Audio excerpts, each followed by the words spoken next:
On vient de l'apprendre, bonsoir. Bonsoir. On vient d'apprendre effectivement les mesures préconisées par le ministère, imposées même par le ministre de la Culture. 5000 personnes assises. Est-ce que le Festival de la Paille, pour vous, ce serait possible dans ces conditions? Bah écoutez, hein, comme vous le dites, on vient d'apprendre cette nouvelle. Alors, c'est un véritable coup de massue, en tout cas pour des événements comme le nôtre. La jauge assise, c'est quelque chose qu'on n'a jamais fait. Nous, on a un festival, 12 000 personnes par soir, debout, avec des stands bar, restauration. Parce que le bar, la restauration, c'est des recettes pour le festival, des recettes importantes, mais c'est aussi, ça fait partie de l'écosystème du festival, la mise en valeur des produits locaux, des producteurs. Ça, par exemple, on sait déjà si on pourra ou non avoir ces buvettes lors des festivals? Apparemment, sur les infos que j'ai eues, ça serait sans bar, sans restauration, dans les dépêches qui viennent de tomber. Donc assis, sans bar, sans restauration. Ça serait pas un vrai festival pour vous?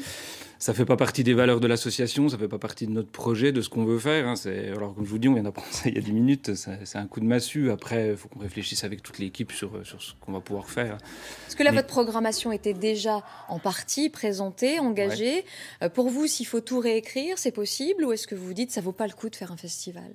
Bah, écoutez, en tout cas, ce qu'on a demandé, c'est qu'il y ait des réponses claires et nettes rapidement. On ne voulait pas attendre jusqu'au mois de mai comme l'année dernière. Alors, il y a des réponses qui, malheureusement, ne vont peut-être pas dans le sens qu'on voudrait, mais on ne va pas s'en plaindre. Il va falloir avancer et puis voilà, attendre un peu plus de précision. Et puis, on va se réunir avec toute l'équipe et travailler pour proposer quelque chose cet été. On proposera quelque chose de cet été. Oui, c'est la question que j'allais vous poser. C'est tenable financièrement pour vous? Vous êtes une association, on le rappelle? Oui. Écoutez, l'année dernière, les aides de l'État ont fait le job quand même, et puis les collectivités qui ont maintenu en grande partie tout partie de leurs subventions. Donc oui, l'année dernière, on s'en tire bien. Cette année, on a des infos assez tôt qui vont nous permettre de rebondir et d'avancer pas trop de frais. Donc oui, parce que c'est ça, il y a une deadline au-delà de laquelle, si vous avancez des frais, bah forcément, à partir du mois d'avril, ça paraissait compliqué de continuer à l'aveugle, oui, en tout cas. Mais vous avez envie? Oui, on a envie. Cette année, voilà, on a du recul. L'année dernière, c'était compliqué, mais cette année, on fera quelque chose. Quoi, je ne sais pas, mais le Festival de la Paille organisera des événements. C'est important aussi pour les gens?